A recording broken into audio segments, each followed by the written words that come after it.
का ही नहीं पता था। तो बाद में फिर क्या हुआ, मैं ऐसे कराने लगा। देखो मैं 2 प्राणायाम बता रहा हूं। पहले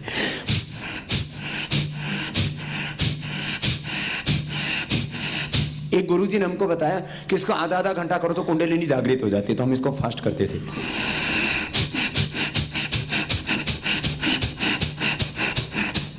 2000 बार किए, 2000 बार,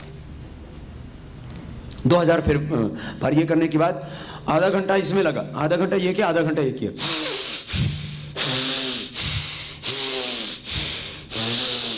फास्ट करते थे दोनों, और फास्ट।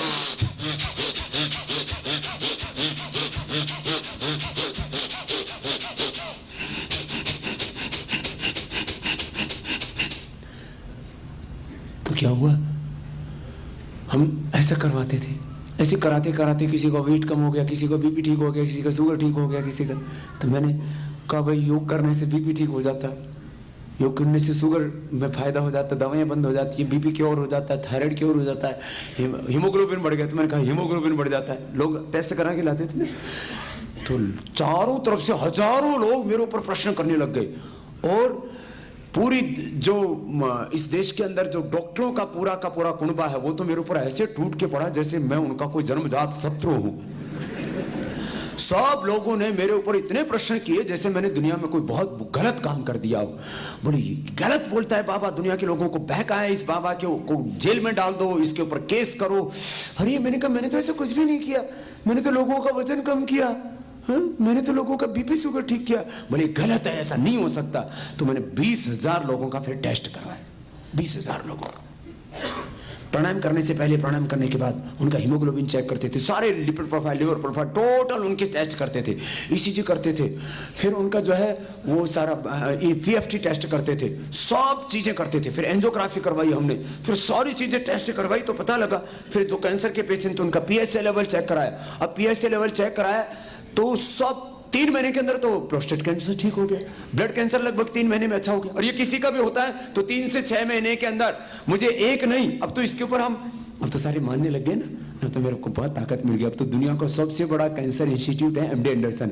वो कहता है बाबा जी आपने जो कैंसर को ठीक किया है ना, हम आपके साथ में कैंसर कैसे अच्छा होता है इसके ऊपर रिसर्च करना चाहते हैं। मैंने कहा अब बात बनी है।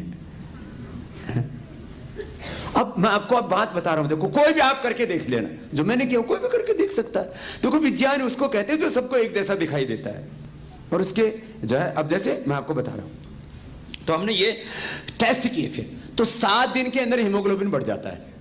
किसी का यदि 7 हीमोग्लोबिन है और वो प्राणायाम करे तो 7 दिन के अंदर उसका 2 से 3 पॉइंट तक हीमोग्लोबिन बढ़ जाएगा विदिन 7 डेज।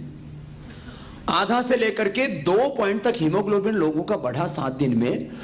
फिर जो है मैंने उनको कहा लगातार करो, तो लगातार किया तो माइनर थैलीसीमिया के पेशेंट अच्छे हो गए, माइनर थैलीसीमिया के। और जिनका हीमोग्लोबिन 7 पर था उनका हीमोग्लोबिन हो गया 17। जो प्राणायाम रेगुलर करते हैं उनका हीमोग्लोबिन पुरुषों का 16 से 18 के बीच और माताओं का 12 से 16 के बीच रहेगा। कि एक भी व्यक्ति ऐसा नहीं मिला जिसने प्राणायाम किया और हीमोग्लोबिन ना बढ़ा हो। इफेक्ट है, आप में से भी काफी का कम होगा हीमोग्लोबिन, आप कपालभाति कर लेना, हीमोग्लोबिन बढ़ जाएगा। वही दाल रोटी सब्जी सामान्य खाइए हीमोग्लोबिन। फिर ऐसे अब मैं बता रहा हूं, और इससे हीमोग्लोबिन बढ़ता है, कोई भी टेस्ट कर सकता है, बढ़ेगा। इससे कोलेस्ट्रॉल कम होता है, लिपिड प्रोफाइल पर नॉर्मल होता है, इससे एचडीएल बढ़ता है, ये बड़ी बात है, हमने देखा लोग। इससे क्रिएटिनिन कम हो जाता है। अब ये पहली बार जब हुआ, डॉक्टर आर के गुप्ता मेरे से कहने लगे बाबा जी मुझे रात भर नींद नहीं आई। 2-2, 2.5, 3-3 जिनका क्रिएटिनिन था, आधा पॉइंट से लेकर के 1 पॉइंट कम हो गया केवल 7 दिनों के अंदर, 7 दिन के अंदर। मेडिकल साइंस में एक भी एविडेंस नहीं है, सिंगल एविडेंस नहीं है पूरे मेडिकल साइंस में कि कोई भी दवाई से क्रिएटिनिन कम हो जाए। मैं 99% लोगों का क्रिएटिनिन कम करता हूं कपालभाति करवा करके। तो ये तो फैक्ट है, तो इसमें किसी को आश्चर्य करने की बात ही नहीं। ये तो बहुत बड़ी बात हो गई ना, लोगों को हम किडनी फेल होने से बचा सकते हैं कपालभाति करा के। कितनी बड़ी बात होगी बताओ, इसमें कोई बहस का प्रश्न नहीं रहा। तो अब मैं आज आपके पास में आया हूं, तो आप लोग मुझे इस स्थिति में सुनने के लिए तैयार बैठे हो, क्योंकि मैं सब एक्सपेरिमेंट कर चुका हूं। नहीं तो आप ही लोग कहते बाबा कह तो रहे पता नहीं क्या हो गया। 20,000 लोगों पर प्रत्यक्ष मैंने किए, और जिस बात को मैंने कहा कि कितने लोग टेस्ट कर सकते, तो मुझे लगता है 1 करोड़ से ज्यादा लोगों ने, कम से कम 1 करोड़ से ज्यादा लोगों ने उस पर टेस्ट किए होंगे। मेरे शिविर में आए हैं करीब 4 करोड़ से ज्यादा लोग, तो 4 से 5 करोड़ हो गए हैं अभी तो। रोज 1-2 लाख लोग आते हैं रोज। फिर टीवी और सीडी पुस्तकें देख के 100 करोड़ से ज्यादा लोगों ने किया होगा। और बड़ी बात यह है, मैं कह रहा था ना, योगी को हार्ट अटैक नहीं होगा, ब्रेन फेल नहीं होगा, लिवर किडनी फेल नहीं होगा। और आजकल तो ब्रेन फेलियर वाला केस भी यदि बहुत जल्दी पहुंच जाए हॉस्पिटल में तो उसको काफी हद तक बचाया जा सकता है। हार्ट अटैक से काफी लोगों को बचा लेते हैं, लिवर किडनी फेल होने के बाद भी, और कैंसर वालों को काफी बचा लेते हैं। रिकरेंस हो जाता अलग बात है, फिर भी काफी हद तक बचाया जा सकता है। योगी को कह रहा था, मेरे से बोले बाबा कितने दिन जियोगे? मैंने कहा देखो मेरा heart, brain fail, liver kidney fail नहीं होगा, मुझे cancer, BP, sugar, risk factor कोई नहीं होगा। अब ये बताओ मैं कितने दिन जीऊंगा? तुम बताओ, आप लोग भी डॉक्टर हो ना, बड़े साइंटिस्ट हो, मैं मरूंगा कैसे? बताओ ना। हार्ट फेल मेरा होगा नहीं, ब्रेन फेल होगा नहीं, लिवर किडनी फेल होगा नहीं, कैंसर मुझे होगा नहीं, टीबी का मतलब ही नहीं। हाँ, मैं कह रहा था भीतर की बीमारियों का तो मतलब ही नहीं, बाहर से भी तो। अच्छा ये बताओ, मच्छर मुझे भी तो काटते होंगे। स्वाइन फ्लू के रोगी तो मुझसे भी मिले, मैं तो पूरी दुनिया में घूमा। जब स्वाइन फ्लू हो रहा था 2 लाख लोग तो मेरे पास में आकर के योग सीख के गए उस दौरान भी। हाँ? और मुझे सबसे मिलता था।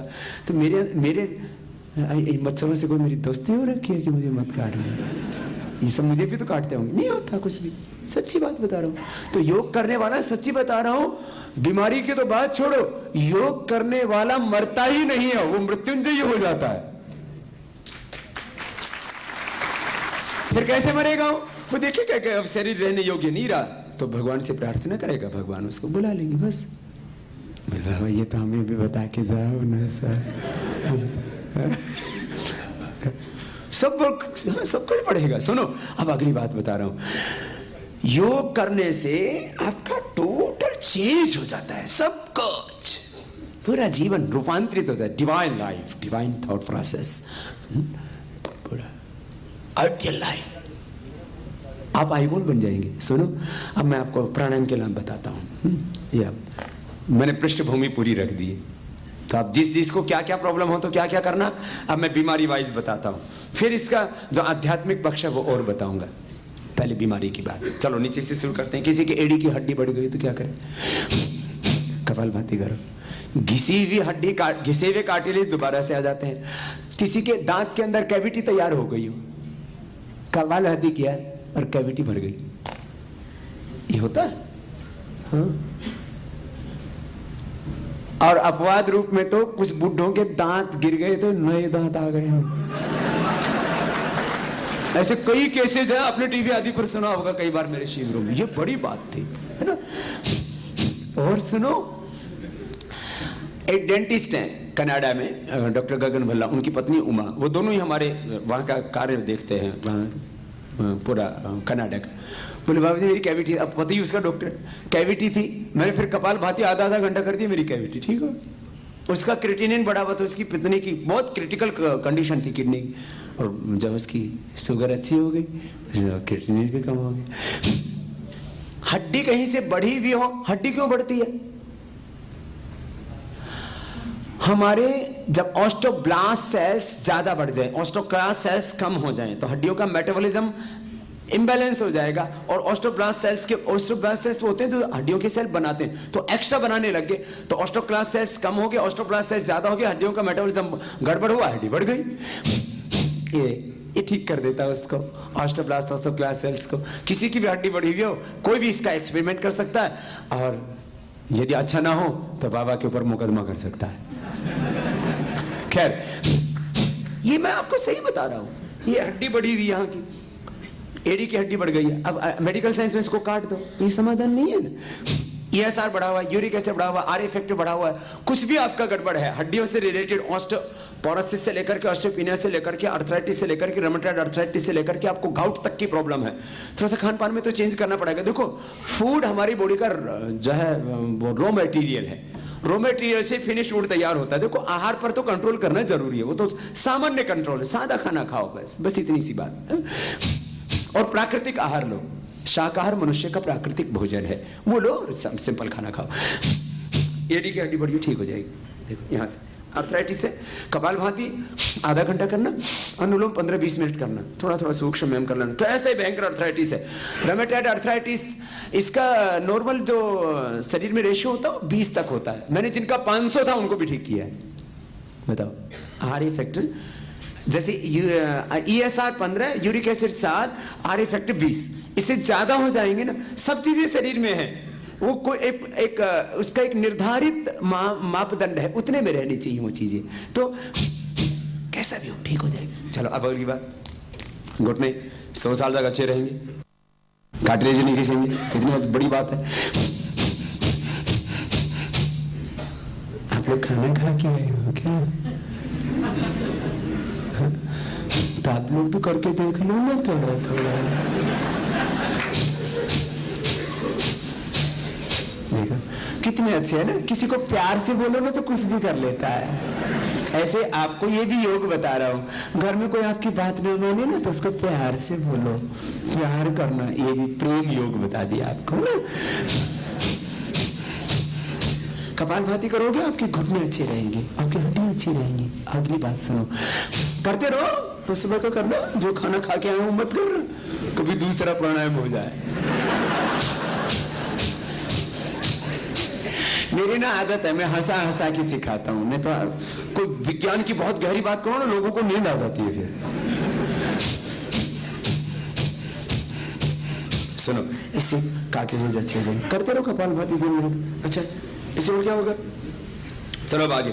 आजकल लोगों के हिप जॉइंट घिसने लगे, ये आपके आजकल कुल्ले भी घिसने लगे हैं। आजकल यहां से भी ये बहुत दिक्कत आ रही है, कुल्ले घिसने लगे, कुल्ले की हड्डी, बोल चेंज करना पड़ा, यहां का भी बोल चेंज करना पड़ता है, यहां भी बोल चेंज करना पड़ता है। कपालभाति करेंगे डिजनरेशन नहीं होगा, डिजनरेशन, लाइफस्टाइल डिजीज, स्ट्रेस, ये तमाम चीजें। चलो हिप जॉइंट आपके नहीं घिसेंगे, आपका ये नहीं घिसेंगे। अच्छा अगली बात, अब बहुत अगली बात शुरू कर रहा हूं।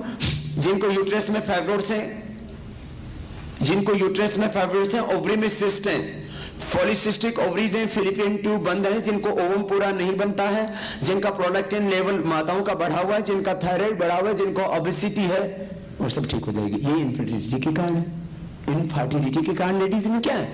यूट्रस के फाइब्रोइड्स, ओवरी के cyst, polycystic ovaries, Philippian tube का बंद होना, ओवम का पूरा नहीं बनना, प्रोलैक्टिन का लेवल बढ़ जाना, थायराइड की प्रॉब्लम का होना, ओबेसिटी या हार्मोनल इम्बैलेंस, ये 9 कारण है इनफर्टिलिटी के। ये 9 कारण माताओं के दूर हो जाएंगे। इसलिए जिसने कपालभाति किया उस माता को बच्चा पैदा हो गया। मेरे शिविरों में एविडेंस के साथ माताएं आती, बोले बाबा जी 10-15 साल बाद में, पहले तो थोड़ा शब्द प्रयोग उनका ठीक नहीं था तो मैंने ठीक करा, बोले बाबा जी आपकी कृपा से बच्चा हो गया। माता जी मैं आपकी बात को थोड़ा संशोधन कर, आप ये बोले योग से बच्चा हो गया।